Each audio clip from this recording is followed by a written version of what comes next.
This kind of green scam is at the end of its days. I think they've run their course and it's meant to have a certain expiration date on it.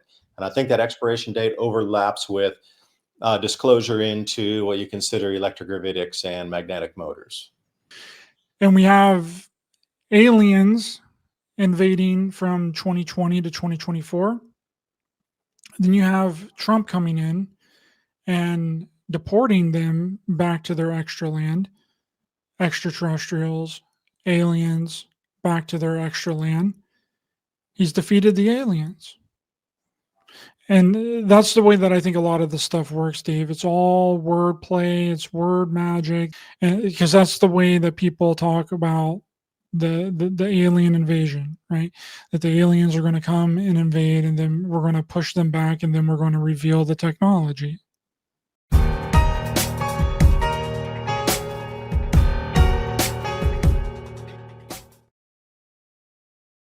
Welcome back to Raised by Giants live discussion. Good to see everyone here today.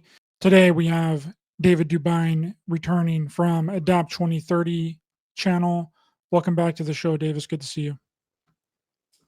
Hey, thanks for having me. Yeah, I'm on the road here in Taiwan, earthquake central, man. I have experienced more earthquakes in these last 5-6 days. It's been rumbling here, like, 6.0 and then 5.8, 4.8, 4 point. It's like lots of quakes. And it's the year of the snake, by the way, for everybody out there keeping track. It's the year of the wood snake. So if you want to take a look at your like what year were you born, which year of the animal were you born in the Chinese Zodiac, you can overlay the wood snake with yourself and see what type of animal interaction you're going to get. And I did pull up some stuff for predictions here out of Hong Kong, SPLC, for the crypto market, that sort of thing. It's a snake. So there's going to be a lot of twists and turns this year. That's the whole thing about the year of the snake. Like sometimes, like a horse, it just gallops straight with different types of energies, right? So you get, I'm very sure they mapped out the energies of the heavens. So the snake, think about a snake, like how does it twist and turn and go underground, above ground, in the trees, down on the ground? That's kind of what you can expect for markets, personal relationships, opportunities, high points, low points. The year is going to be not just a single static, like flat energy, like some of the animal signs are in the Zodiac, but it's going to be one of twists and turns. So get ready. It's going to be an interesting year. You're currently in Taiwan, and you were recently in Tokyo, and I'm actually headed to Japan this year, and I'm really excited about it. I've never been outside of the United States, and I've talked to several people that have been to Japan, and they're completely blown away by how sophisticated they are and how it seems like they have fixed a lot of the problems that other countries in the world deal with. Everyone that I've talked to that's been there says that pretty much everything is way more efficient. Transportation's more efficient, living arrangements more efficient, cheaper prices on housing, cheaper food prices for the most part, and most importantly, they feel like the government actually cares about them, and that a majority of the companies that people work for are really good to their staff. Like some companies will literally give like newly like maternity leave, like for a new mother, maternity leave for a year with 80% of their pay monthly.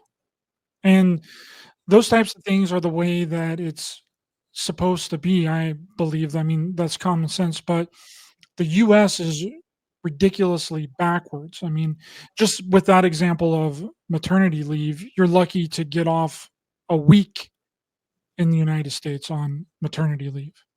Did you know a 2024 study found collagen supplements can boost skin hydration by 14%, improve elasticity by 23%, and reduce wrinkles by nearly 20% in just 12 weeks? This is your sign to use collagen to transform your skin from inside out.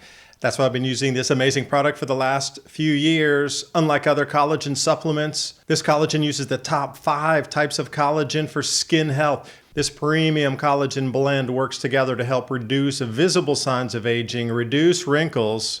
I just mix it into my morning coffee or smoothie, and you can too. Try it yourself and start healing your skin. Place your order while it's still 51% off now, only at healthwithadapt2030.com. Plus, you'll also receive some free bonuses like the 14 foods for amazing skin, 60-day satisfaction guarantee, and free shipping if you order now. This offer is only available at healthwithadapt2030.com. That's healthwithadapt2030.com, or click on that link in the description box below. It comes down to the homogeneousness of the society. And I know that's like a walking on eggshells, broken glass, and lava topic at the same time in America. But these countries, you need to come out here. These countries that are homogeneous of 98, 99, 97% of a single culture, race, and belief system that are united by that core belief, value, and being of the same bloodline and lineage, there's different rules that apply. Things can go over to a certain pendulum swing, but once it starts to upset the society too greatly, it is absolutely removed with the full appreciation and thankfulness of the society to remove the threat that would destabilize the society. But in ours, like you said, okay, so to take the, and also they get their positions back right away. Same pay, they come back. This is Taiwan also, once you have a child, because a lot of these countries are experiencing very low birth rate.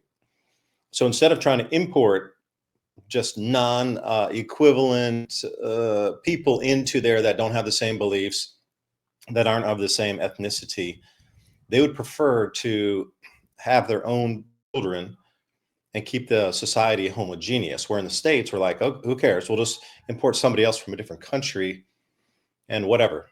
It's very different. Same in Taiwan. And China, too, is experiencing incredibly low birth rates. So they're actually giving preferential treatment to families to have more children. Like you get a bonus, for example. And it's not like our welfare bonuses where somebody's on their fifth child still filling out checks to get more money from the state. It's very different. Just try to look into it in a society that does not care about any homogeneousness. The rule of law used to be. The shopkeeper, one thing I realized in Japan, the shopkeepers are very much the street enforcers, and they are allowed to enforce law on the street. That's the next step and stopgap between the police needing to be called out is the local communities policing their own local communities. And there's none of this like, oh, you can't beat that person, they're from a different country. Oh, you can't hog tie that person because they were going to destroy a building or cause damage. Oh, you violated their rights. Oh, they're different color. Oh, you didn't. Nothing like this. Somebody's in there to cause nefarious actions. Anybody in the neighborhood can take them down. And especially the street theft stuff, the shopkeepers are allowed to actually whoop the tar out of them and then call the police. Like it's very much a local, it's the opposite of what we have. We have way too big government in America trying to micromanage everything down at the street level. And that between that and the street level, just there's a huge vacuum that occurs. Crime's rampant. You can't do anything about it. There's so many states. If you try to stop a thief, you're the one who will go to jail for stopping them. But excuse me, here in Asia, it's the opposite. It's like the street level going back up. If you're going to talk about the pyramid of control, you're allowed to enforce your own street laws here and keep that place safe. You talked about Japan. It is so safe to walk anywhere at any time of the night. Same in Taiwan. I never felt threatened even once, anywhere. China, the same. Thailand, a little different because it just operates different. There's millions and millions and millions of tourists and people are all, tweaking and getting drunk all the time and just really just like partying too much down there. So it's a little bit different, but like Malaysia is another one. You don't mess around in Malaysia. Singapore, you don't mess around there too. Like there's very strict sets of rules where this is why a lot of these cultures have stayed together, remain powerhouses, aren't fracturing. And the only problem they're having is not having enough children. So when you swing it back again, like there's things that are allowed to change in the society as, society moves forward with technology and stuff. But there are very hard, fast rules that have always been and always will be. And those never change. And that wiggle room in the middle is what we call our modern era.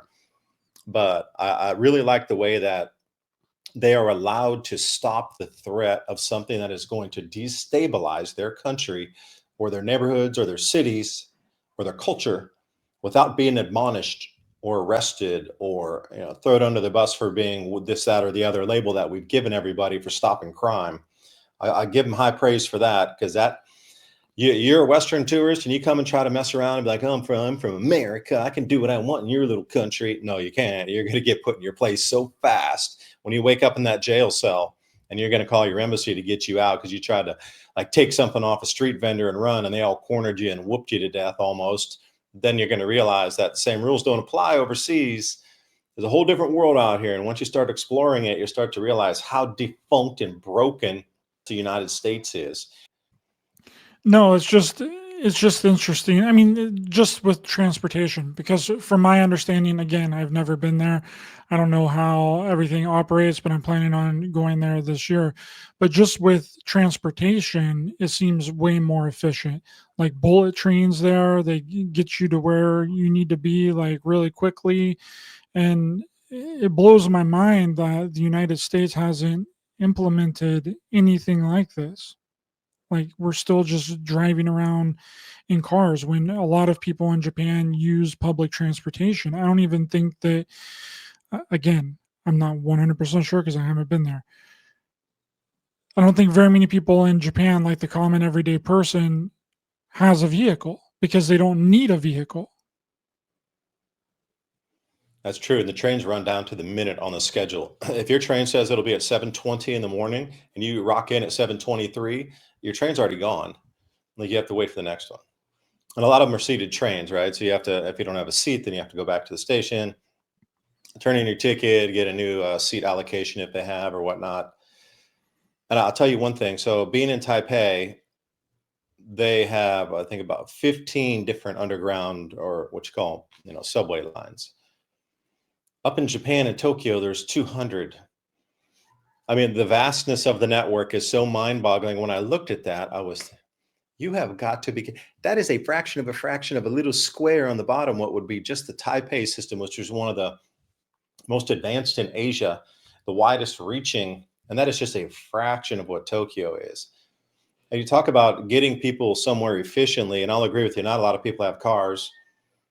It's really expensive. So, for example, here, this is in Taiwan, not Japan. A friend of mine bought a house down near the University District, down near, or Taiwan University, excuse me. And the parking space alone, to buy the parking space in the parking car, they already bought the apartment above, but to buy the parking space associated with that apartment above cost $97,000 for the parking space. And then people rent these parking spaces out. It's an investment. So people go around, like just as you and I, we might buy a property and then want to flip it property. Well, here in Asia, buying parking spaces and just holding on to them until a district becomes much more popular, and then selling that or renting that parking space is a big business here. I mean, you're spending upwards of $100,000 literally in the size where you can park a car. And then they have the automated ones that are multi-story tall underground. You pull your car in and then it drops on a conveyor belt. And then it's slotted off somewhere, and then AI pulls it back in when you put your number back in. Ooh, here comes your car again. It's really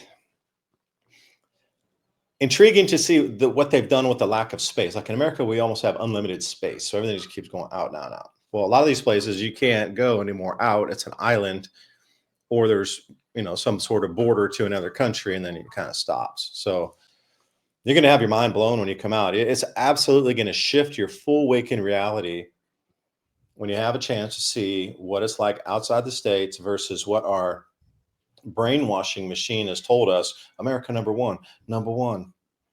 When you come out here, you're going to see America maybe like, definitely not number one, way down the list, somewhere in there. And especially with the inflation and all these other things too, you're going to start to see that what we've been told and fed at home is definitely not the way it really is.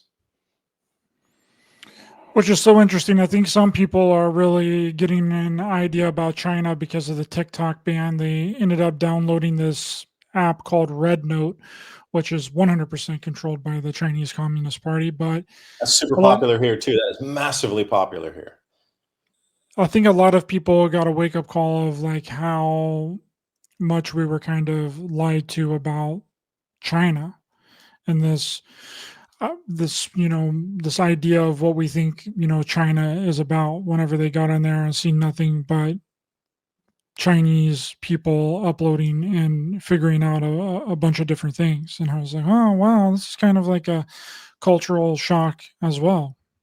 You go to, let's say, Myrtle Beach, that just got an enormous amount of record snow, or you go to Charleston, South Carolina, record snow. You go to any strip mall, mini mall, it's going to be almost exactly the same as you get out to California. Like the homogeneousness of our country too, in terms of business. But then when you come out here, and I will say a lot of the mom and pop shops got wiped out during COVID, but prior to that, everything was pretty much small businesses that made it run. Yeah, you had a couple Costco's and you had a few other things, but I would say it was upwards well over 80% of small business owners that allowed the country to function with the things you needed to buy on the daily life times of things. Not so much furniture, but anything else, anything for the house, anything for food, cleaning supply, anything that you think that would be sort of a daily use thing. It was predominantly supplied by mom and pop businesses. Now, since walking around in Japan as well and here in Taiwan, a lot of those businesses are out of business. It was just travesty the way our world got that wealth transfer happening under the guise of something else during that time, like closing all the small businesses but allowing the bigs to stay open. Like Costco, for example, the local supermarket where I was living in Knoxville, small ethnic supermarket, they had all kind of things from Southeast Asia, Indian subcontinent, Africa. They had all kind of crazy good stuff. Europe, they had this uh, Spanish, and then they also had the Moroccan olive oil. It was one of the only places you could get Moroccan olive oil, and that place had to close. But then the supermarket, the IGA, and that sort of thing, and Costco right across the street, and Sam's down the road, they were allowed to stay open. And that supermarket never came back. That was one of my favorites because you could get like some crazy good spices in there. Closed forever. They're never coming back. So our country's going into hyperinflation. Out here, the reason we're doing this program today is I sent Ryder a message when I was in Japan. The food in restaurants to go out to eat is cheaper in Japan than it is to eat out in America, and the quality of food is just far higher quality. And that was the second time I've been shaken awake by that. And I found Italy last year; it was cheaper to go eat out in a restaurant with higher quality, what you consider Italian foods, than it was to eat in just some regular burger joint in America to go out. Shocking. So what you think your prices are in America, yeah, we're getting hyperinflation. As soon as you step out, your dollar buys way more outside than what it does in the States. Yeah, that's what I've heard as well is, I mean, compared to the American dollar, but I'm not 100% sure if the amount of money that they make in Japan equals out to the exact same amount of inflation that they would be getting there, or you know what I mean? So I don't I know don't have if, that answer. I know exactly what you mean, but I don't have that answer. yeah. Yeah, I'm not 100% sure on that because normally when you're getting paid a certain amount, it would probably still be highly inflated for them because they're getting a certain amount, just like it's highly inflated for us because minimum wage has stayed the same almost throughout everywhere. So Yeah, I don't really that's know. true. Yeah, the inflation is gripping the planet. Don't get me wrong. But it just seems that with the exchange rate that we have, and I get it, a lot of it is tied to exchange rate, but a lot of it's just tied to direct inflation. And it seems the same phenomenon's happening. I can't find very many countries where the wages are outpacing the inflation. I just don't see it. It seems the opposite is true in almost every single country.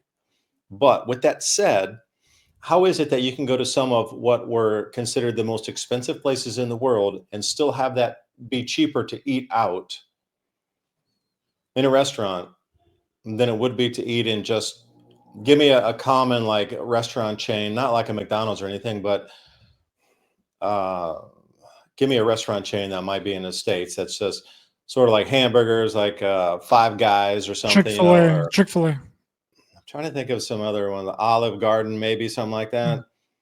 You're eating like proper Italian food, having a full bottle of wine and all kind of thing for the same price that you were getting for just, your regular bargain meal or a nighttime special.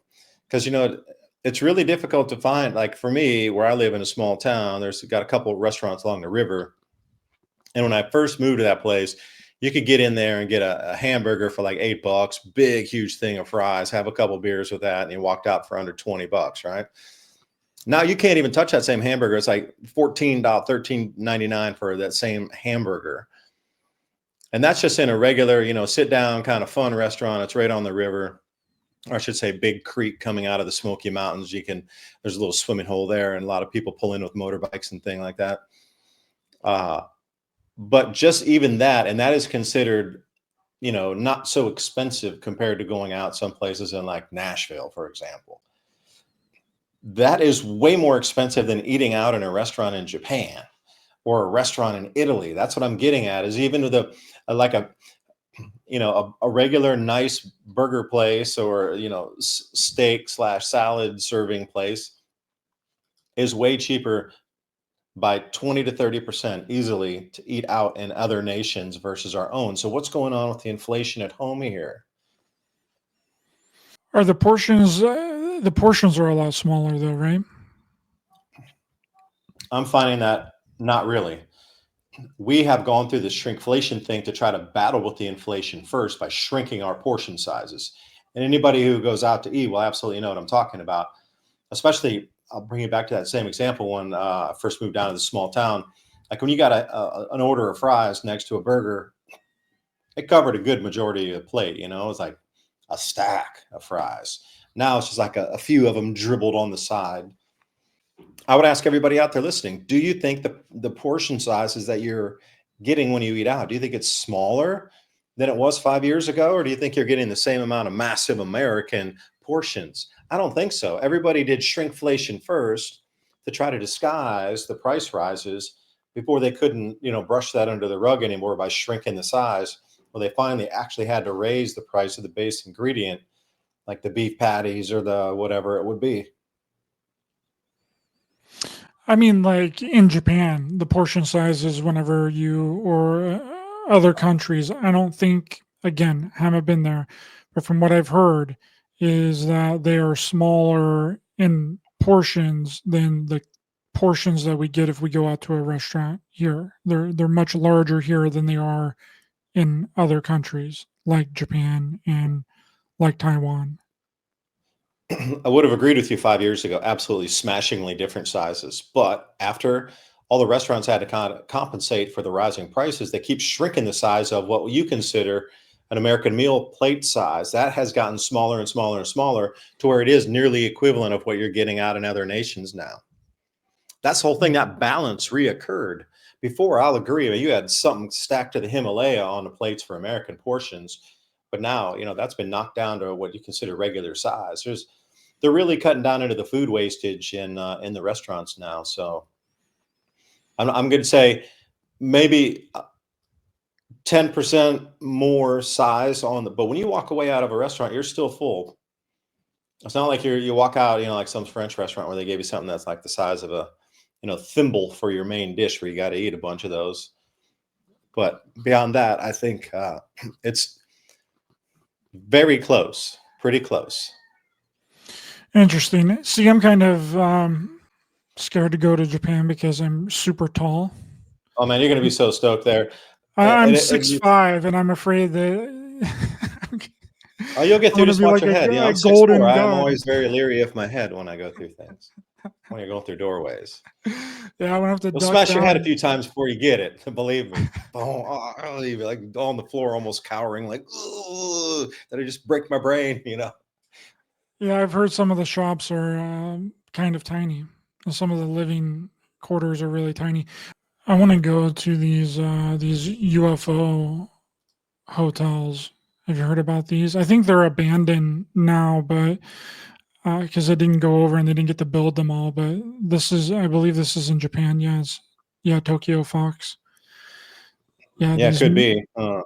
But see, when you come over here in Japan's like really jumping in the deep end because not a lot of people speak English once you get outside Tokyo. So you're going to have to use a translation app because, a lot of other countries do speak much more English across Asia than Japan. I want some of And that UFO those ramen, ramen bro. noodle things, I think, are about $2 now for one of those ramen. Heck Give or yeah, take a little. UFO ramen, dude. Get abducted Yeah, by I the think they're like ramen. $1.50 or $2 for that. I don't eat that kind of stuff. So, but I do remember seeing it all over the supermarkets. I You would get get like a it whole just aisle of just like instant noodle stuff. yeah. UFO ramen, baby. I want some of that. Yeah, I get that. Now, speaking of the tech, I'm wondering with all this disclosure, I think you and I touched on this last time. Are they going to bring out this, anti-gravitics technology and zero point and magnetic motor technologies? Because, looking at the minerals that are still needing to be mined from now to 2030, even now to 2035, we have to double the copper supply of all the copper that's ever been mined on the planet in the last 4,000 years. That amount needs to be mined and refined in the next 10 years for all these green agendas to go forward. And that's just real simple copper. But then when you get in all these rare earth minerals, like lithium, for example, so far we've mined 1.2 million tons. They need to bring that up to 1.5 million tons over the next year. That's just not happening. So I think that we've been bait and switched green deal because Trump's pulling us out of the climate accords. And I am wondering if all this was just a wealth transfer as well, that it was a scripted play to bring us to this point, knowing that we would literally drop off a cliff, knowing there wouldn't be enough metals. And suddenly the disclosure happens at the exact same time to bring us into a completely different system that will relegate all those to the dustbins of history. Because I just did a video on Storm Ewan that ran over Ireland and the UK off the west side. They had to close down all their wind off there, and the gas-fired power plants needed to turn back on. And that move alone cost every person on the line that was there, cost them 48 pounds extra because they got hit with a carbon tax because of the gas-fired generation. And I did not know the contractual agreements with the UK is the wind farm operators get paid when they turn off their wind generation,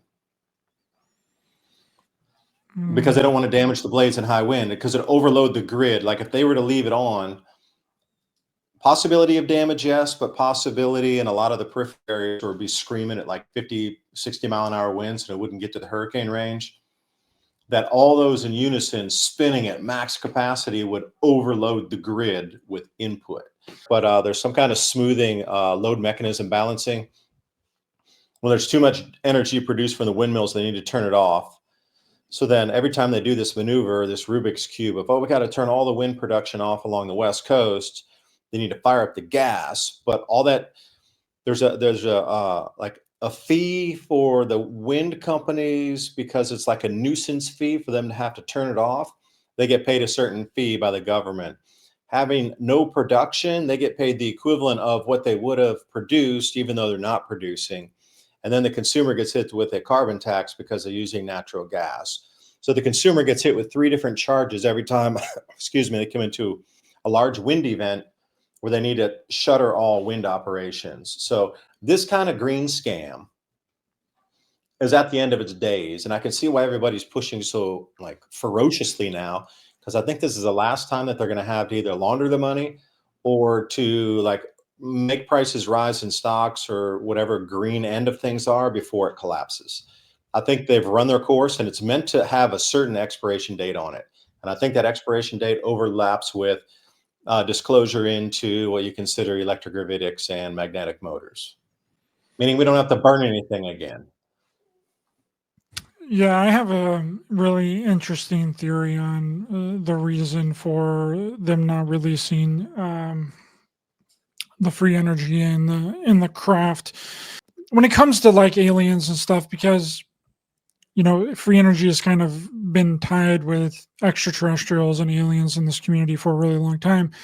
People have been talking about this alien invasion stuff, and you've been outside of the country a lot. You're currently in Taiwan. You were just in Japan. And if you go into a country that you're not a citizen of, you're considered an alien, right? You would technically be an alien. You're not from that country. And when you break down the word extraterrestrial, it just means extra land, extra terra, terra is a Latin word for earth. So extra terra, extraterrestrial, just means extra land on earth. And we have aliens invading from 2020 to 2024.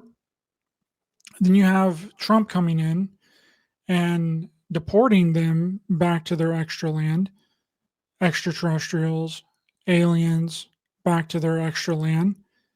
He's defeated the aliens.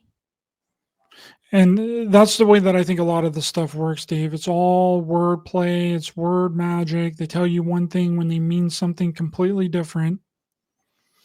And that's what I 100% believe is going on. And because that's the way that people talk about the alien invasion, right? That the aliens are going to come and invade, and then we're going to push them back, and then we're going to reveal the technology. Well, that seems to be sort of exactly like what's happening right now at this very moment. I mean, there's been several people that's been talking about that free energy is getting ready to be released, which I really don't know. I have no idea. People have been saying that for a really long time. I hope it's true. I hope that we do it. I hope that we actually have the technology, which on all accounts, we definitely have anti-gravity technology. I 100% believe that 95% of the things that we see in the sky is our own technology.